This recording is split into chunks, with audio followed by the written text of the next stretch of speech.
If you spend 15 minutes watching this video, you will never struggle with IELTS listening multiple choice questions. But before I start this video, I want to let you know that we as LeapScholar are developing a full course, and there is a link of the complete playlist in the description. For the IELTS listening section, I have covered various videos till now. For example, IELTS listening, structure, grading, sentence completion, short answers, form completion, labeling a plan, map, and diagram, matching kind of questions. So you can feel free to refer to those videos.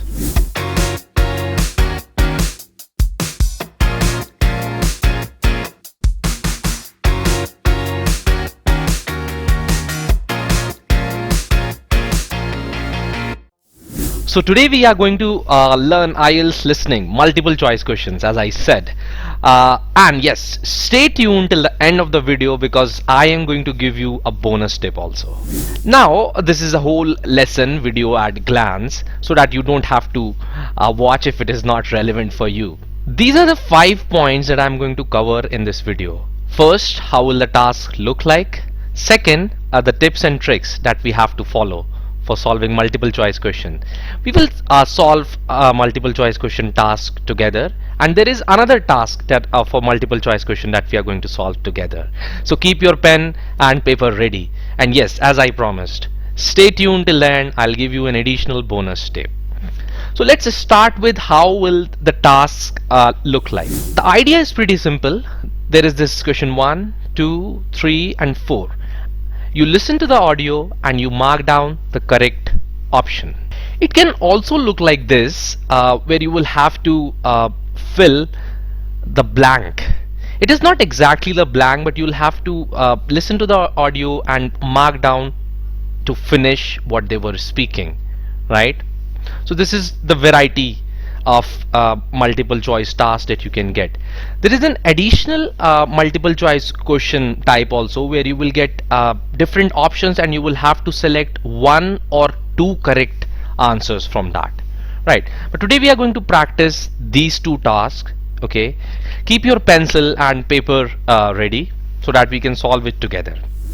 We have covered this part, how will the task look like. Now let's dive into tips and tricks. How are we going to solve it? The idea is pretty simple. Just the way we were doing with the previous videos, you have to do the same thing here.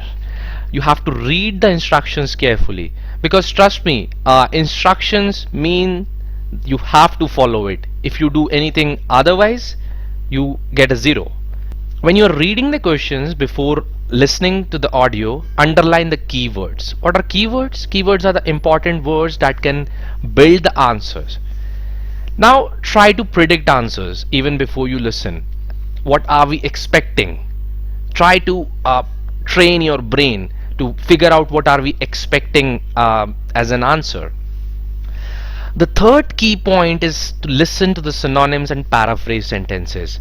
Mostly what happens is that in the audio you listen to the synonyms and paraphrase sentences, or vice versa. You can say we have questions, the language they will use would be the synonyms or the paraphrase sentences in the question. So you have to be aware what they are using, right? For example, they can say gorgeous instead of beautiful, as I talked about in the previous videos. For paraphrasing, paraphrasing simply means just saying the same thing in different words. Okay, yes. Fourth one, make sure distractors do not distract you. What are distractors? They will say something and then they might change it in the next sentence. So be aware. Sometimes we listen to the first thing and think that okay, yes, this is the answer. But no, listen to what follows after that, because they can change it, and they do. That is why most of the students cannot score 40 out of 40 in IELTS listening section. They feel that they have done it right, but these distractors, they change the answer. Okay, yeah, this is very important point. 5th point. Now I'm going to go to the task for this. Okay, for example, the question here is, why did Diana accept the offer from Gregory Associates? Okay, now you know, your brain knows that you are listening to this part. Rather, you are listening for this part so that you can get the answer. Now when you're listening to it, okay, if you feel that somewhere this is not the answer. Okay, so what you can do is you can simply mark down cross against it with your pencil, right? If you are not sure, you can mark a question mark. Okay, because obviously when you eliminate the obvious answer, it is gone, right? But if these two are remaining, so you know, yes, the answer is from these two, so you know, yeah, I have to select from this one. So develop this habit of making notes while you're listening to the audio, because we need retention, right? And all of us don't have that kind of retention. We forget what we have listened to, so it is better to just make our life easier by marking down whatever is not required. Now as I said, while you're making notes, you can mark down similar answers also. For example, you are confused. Yes, these are the two similar answers that you are expecting your answer from. So then finally you can choose the final answer. Obviously one is eliminated, then your life is easy. Okay, yeah, write the option in the answer sheet and not the answer. I see so many students, they write the complete answer in the answer sheet. No, you just write down the option A, B, C, which one is the correct answer. Okay, otherwise your answer would be wrong, so please take care of that. Okay, now I'm going to play an audio and we will solve these questions together, right? So what happens in the exam is that you get the questions first, you can pause the video and read these questions for a moment, and then we will solve this task together while listening to the audio.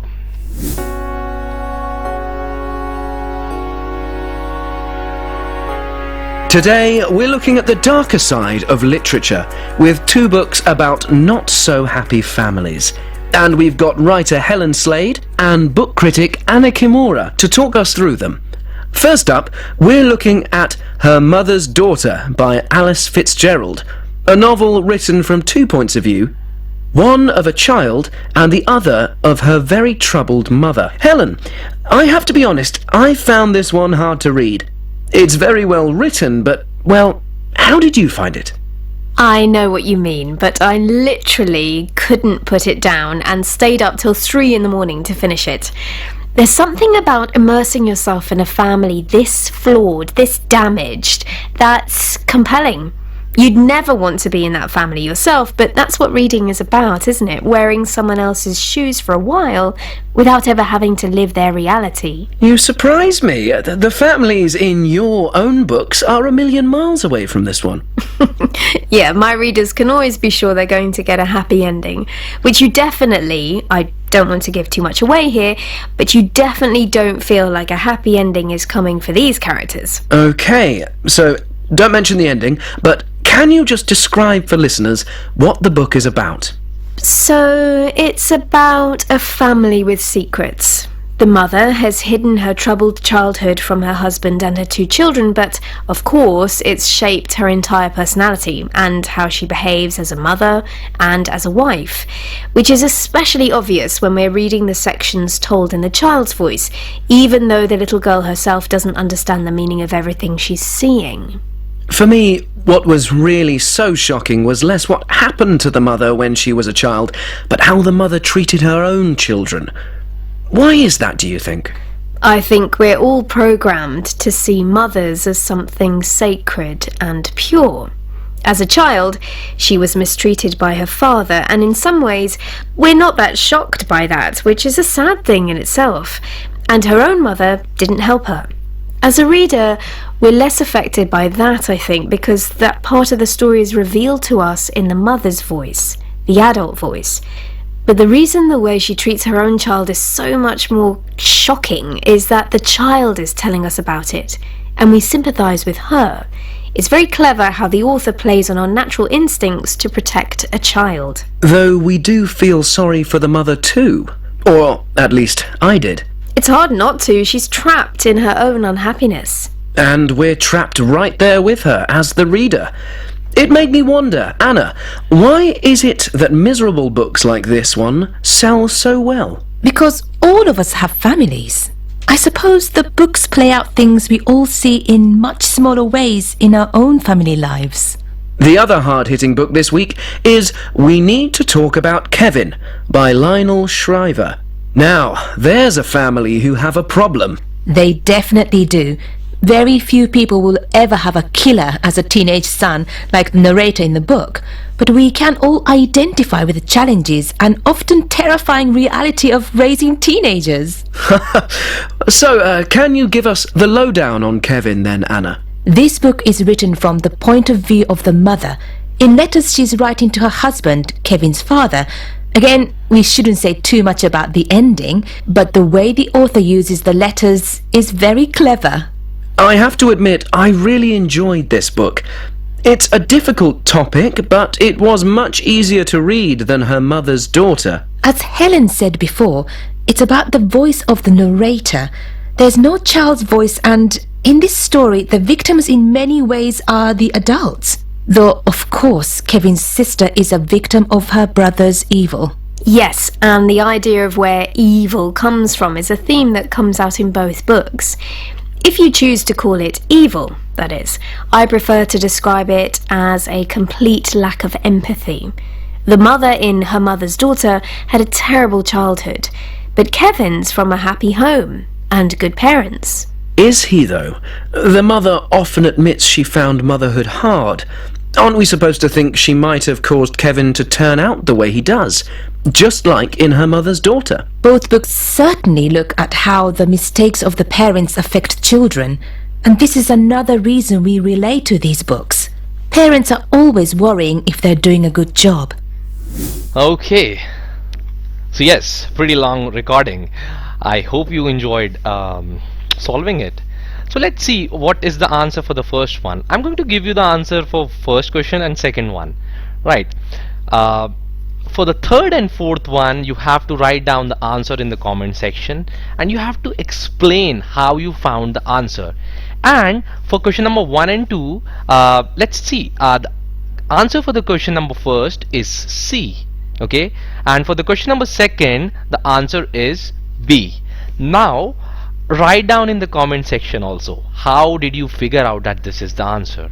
Okay, I have given you the answers, but the idea is to help each other. Let's make it interactive. I will also be a part of the comments that you will do. We're going to interact together. And with this note, take a deep breath. We are going to do another task together. Section 3. You will hear a college professor and a postgraduate student, Diana, discussing her recent internship experience. First, you have some time to look at questions 21 to 25. Now listen carefully and answer questions 21 to 25. Thanks for coming in today to discuss your internship experience. Completing some sort of work experience, like an internship, is a core part of our master's program, and we want to make sure students are able to make the most of it. That's fine. So, as I understand, you were offered an internship by Gregory Associates, is that correct? Actually, I got offers from a few companies, but Gregory Associates was the only one I seriously considered. Was there any reason for that? Yeah, they didn't offer the best conditions. Some of the other companies were offering to cover transportation and other living costs, that kind of thing. But I knew Gregory Associates was a widely recognized leader in the industry, and that was the big factor for me. And were you happy with your choice? Well, yes and no. Mixed feelings? Yeah, I mean, don't get me wrong. Everyone in the office was great. They didn't talk down to me, and they were always happy to assist if I wasn't sure about something. Was it the work then? Some students do find internships a little tedious and boring. It's not that it was boring. I was doing new things every day, and I loved that. They really kept me on my toes. It's just that I'm studying economics, you know? But most of the projects I was assigned to involved more administrative stuff. It just wasn't relevant to what I've been studying. I'm sorry to hear that. I'll make a note of it. Let's talk about the good things. What did you particularly enjoy about the experience? Well, as an intern, the managers do tend to keep you at arm's length. They just don't trust you enough to let you take on a lot of responsibility for the big projects. That's understandable. Yes, but in a way, I liked that. because I got to stand back and watch and get a real sense of how a company like that runs on a day-to-day basis.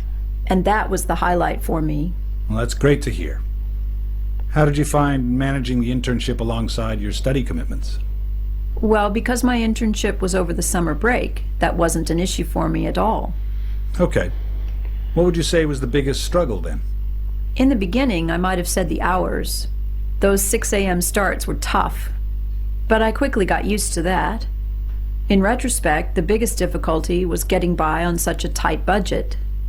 As I wasn't earning anything, the whole experience really drained my savings account.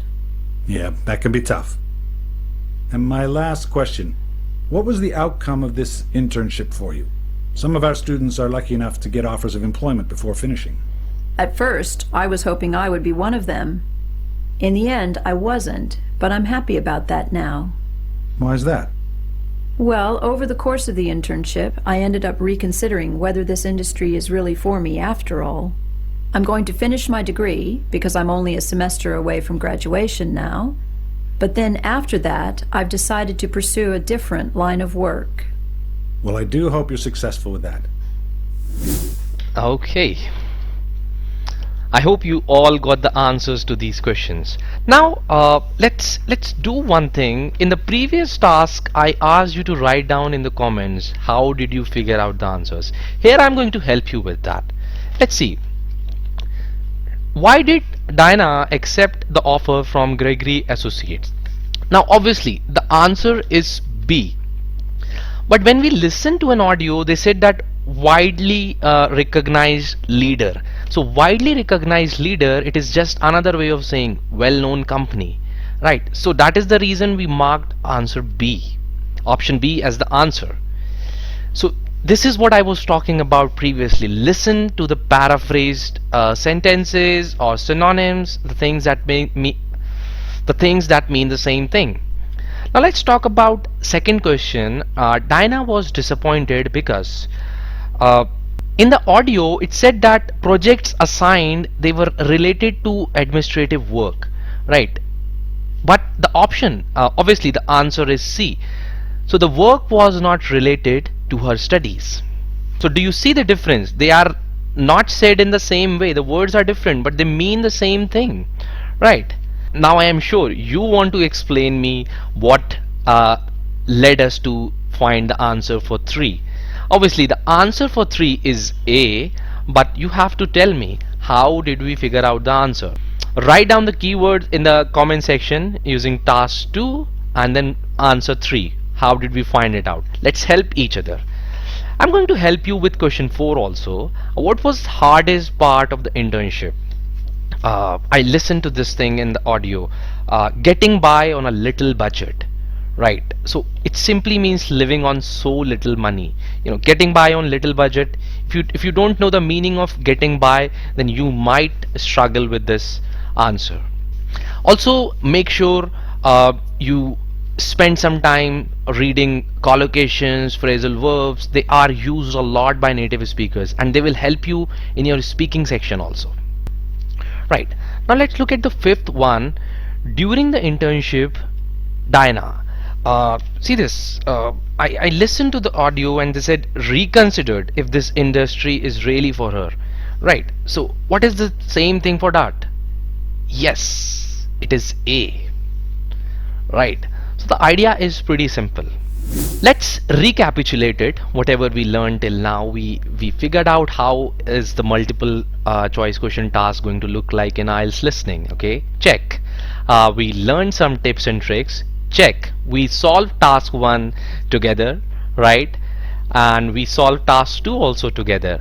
Also, yes, I will see you in the comment section. I want all of you to write down so that we can talk to each other in comments. Now I promise that there is going to be an additional bonus tip towards the end. So this IELTS listening multiple choice question, this is not just the test of your IELTS listening, this is about reading also. So while you are solving the questions, please make sure you underline the keywords, because that will help you to find the answers, because most of the times answers can look similar, But yes, keywords will make you absolutely sure when it will come to marking the answer, so that you can score 40 out of 40 in IELTS listening. I hope you enjoyed watching the video. If you did, please do like, share and subscribe. This is Mohammad Shees signing off. I'll see you again in the next video. Take care.